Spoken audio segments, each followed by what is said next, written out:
आप लोग अपनी कॉपी तैयार रखेंगे, मैं प्रश्न और उसके उत्तर आपको बताती जाऊंगी। साइजी माकिनो भारत किस कार्य के लिए और कब आए? जब मैं आपको पाठ के बारे में बता रही थी तो मैंने बताया था ना कि साइजी माकिनो भारत पशु चिकित्सक के रूप में आए थे, है ना?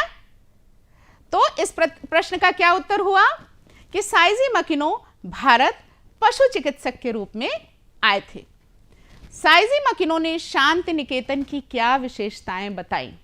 आपको पता है, जब वो सेवाग्राम में गांधी जी के साथ रहने लगे तब वहां पर उन्हें शांति निकेतन भेजा गया और शांति निकेतन के वहां पहुंचकर वो इतने प्रभावित हुए, इतने खुश हुए कि उन्होंने शांति निकेतन के बारे में लिखा कि शांति निकेतन में, आप लोग नोट करिए, हाँ वेरी गुड, उन्होंने लिखा शांति निकेतन के बारे में कि शांति निकेतन में इतनी शांति थी कि पुस्तकालय में बैठकर आप अपनी घड़ी की आवाज, अपनी घड़ी की टिक टिक सुन सकते थे।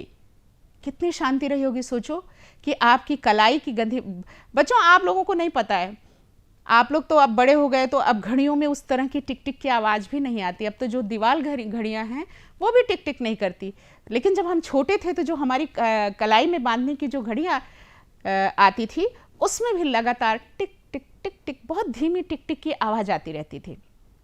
तो साइजी माकिनो लिखते हैं कि शांति निकेतन में इतनी शांति थी कि पुस्तकालय में बैठकर आप अपनी घड़ी की टिक टिक सुन सकते थे।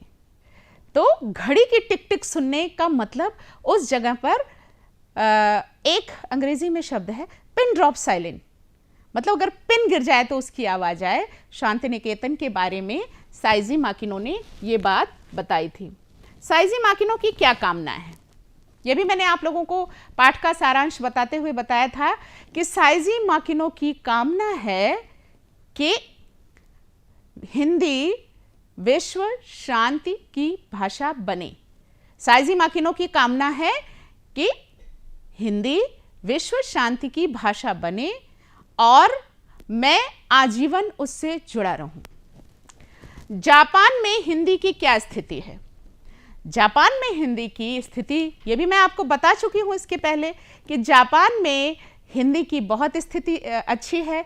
जापानी हिंदी का बहुत सम्मान करते हैं।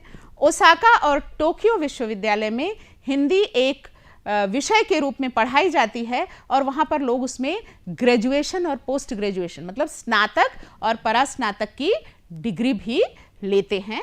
ऐसा साइजी माकिनो ने जापान में हिंदी की स्थिति के बारे में बताया। अब ये एक हमारे पाठ के अतिरिक्त एक पाठ है, चूंकि हम भाषा पर बात कर रहे हैं। हिंदी भारत की राजभाषा है, किंतु इसके अतिरिक्त अन्य प्रदेशों में प्रादेशिक बोलियां बोली जाती हैं। नीचे लिखी भाषाओं को उनके प्रदेशों से मिलान कीजिए। अब हमारे ये सारे प्रदेश है ना, आंध्र प्रदेश, महाराष्ट्र, तमिलनाडु, केरल, कर्नाटक, ये सब हमारे देश के प्रदेश है ना बच्चों। हाँ, तो इन प्रदेशों की कौन कौन सी बोलियां हैं, हम इनका मिलान करेंगे, ठीक है। तो मराठी जो है वो कहां बोली जाती है बच्चों? बिल्कुल सही, महाराष्ट्र में। तो बच्चों मराठी महाराष्ट्र की भाषा है। मलयालम, मलयालम कहां की है बच्चों? केरल। कन्नड़ कर्नाटक। और तमिल, तमिल तो अपने नाम से ही पता चल जाती है, तमिलनाडु, ठीक है। और तेलुगु आंध्र प्रदेश। ये हमारे विभिन्न प्रदेशों की बोलियां हैं।